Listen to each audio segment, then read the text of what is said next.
क्या आपने भी अपने सपनों का लक्ष्य बनाया है? अगर हाँ, तो क्या उस लक्ष्य को प्राप्त करने के लिए कोई योजना बनाए हैं क्या? नमस्कार, आदाब, सत श्री अकाल। आज हम बात करेंगे कि लक्ष्य को प्राप्त करने के लिए योजना कैसे बनाया जाता है, और वो भी योजना मजबूत और असरदार। तो चलिए शुरुआत करते हैं।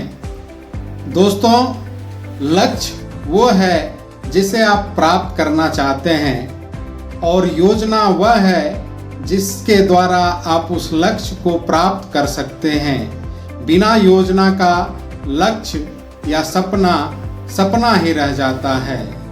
आइए योजना के बारे में थोड़ा सरल भाषा में समझते हैं कि योजना होता क्या है। योजना वो है जब हम कभी बाहर जाने का प्लान बनाते हैं, तब हम उसकी योजना बनाते हैं कि कब हमें घर से बाहर निकलना है, कितने तारीख को जाना है। फिर हम उसके हिसाब से टिकट भी बुक करते हैं, और फिर धीरे धीरे करके उसकी तैयारी करते हैं कि घर से कब निकलना है, स्टेशन पर कब पहुंचना है, और फिर रास्ते में खाने पीने की व्यवस्था क्या रखना है, फिर हम अपने गंतव्य पर कब पहुंचेंगे। इस तरह से योजना बनाया जाता है, और जब योजना बन जाता है तो पता चलता है कि जब समय नज़दीक आता है तो हम अपने गंतव्य की ओर निकलते हैं, और सही सलामत यदि योजना होता है अपने गंतव्य पर पहुंच जाते हैं। यही होता है योजना। ठीक इसी प्रकार दोस्त, आप जब सपना देखते हैं और सपने के लिए लक्ष्य निर्धारित करते हैं, तो उस लक्ष्य को पाने के लिए भी कुछ योजना बनाया जाता है। तो आइए समझते हैं कि उस योजना में हमें किस किस बातों के ऊपर ध्यान देना पड़ेगा। कुछ एक बातें हैं जो कि महत्वपूर्ण है, जो कि हमेशा ध्यान रखना पड़ता है। तो आइए हम समझते हैं। आइए, लक्ष्य की योजना बनाते समय आपको जो सबसे महत्वपूर्ण बात ध्यान में रखना है वो ये है कि जो लक्ष्य है आपका, उसको आप छोटे छोटे भागों में बांटिए। ऐसा आप कभी नहीं देखा होगा कि एक बार ही जो लक्ष्य हम निर्धारित करते हैं, कोई भी लक्ष्य निर्धारित करता है, उस लक्ष्य के शीर्ष पर एक बार ही नहीं पहुंचता, धीरे धीरे करके पहुंचा जाता है। तो आज तक ऐसा हुआ भी नहीं और आगे होगा भी नहीं।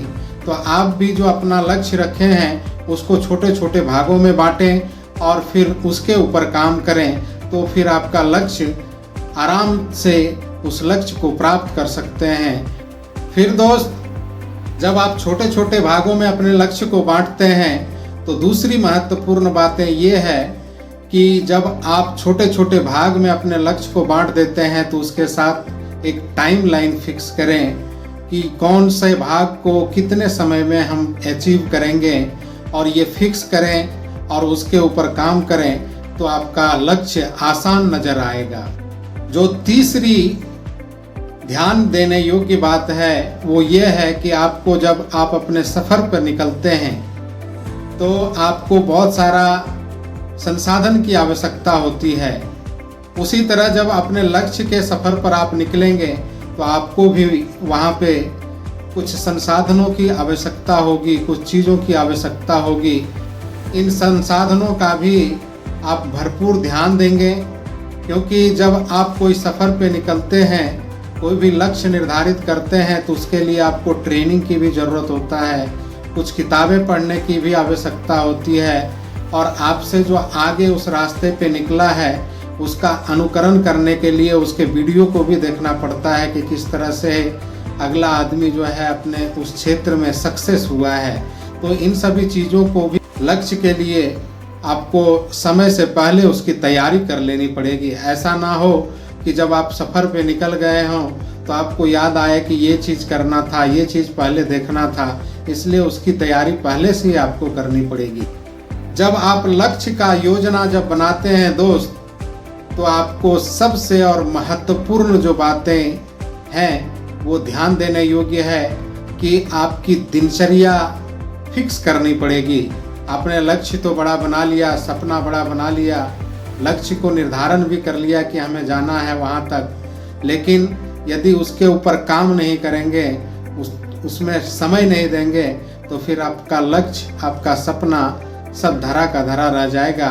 इसलिए जब योजना जो बनाते हैं तो उस योजना में ये भी शामिल करें कि आप अपने लक्ष्य के प्रति कितना वफादार होते हैं, कितना समय उस लक्ष्य को प्राप्त करने के लिए आप हर दिन देना है, ये भी फिक्स आपको करना जरूरी होता है। दोस्तों, सपना देखने से कुछ नहीं होता।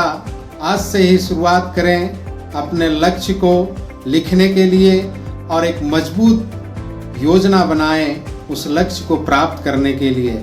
अगर वीडियो अच्छा लगा तो लाइक, कमेंट, शेयर कीजिए और वीडियो पे यदि आप नए हैं तो चैनल को सब्सक्राइब करना ना भूलें। तो चलिए दोस्त, मिलते हैं एक अलग विषय के साथ अगले एपिसोड में। बहुत बहुत धन्यवाद।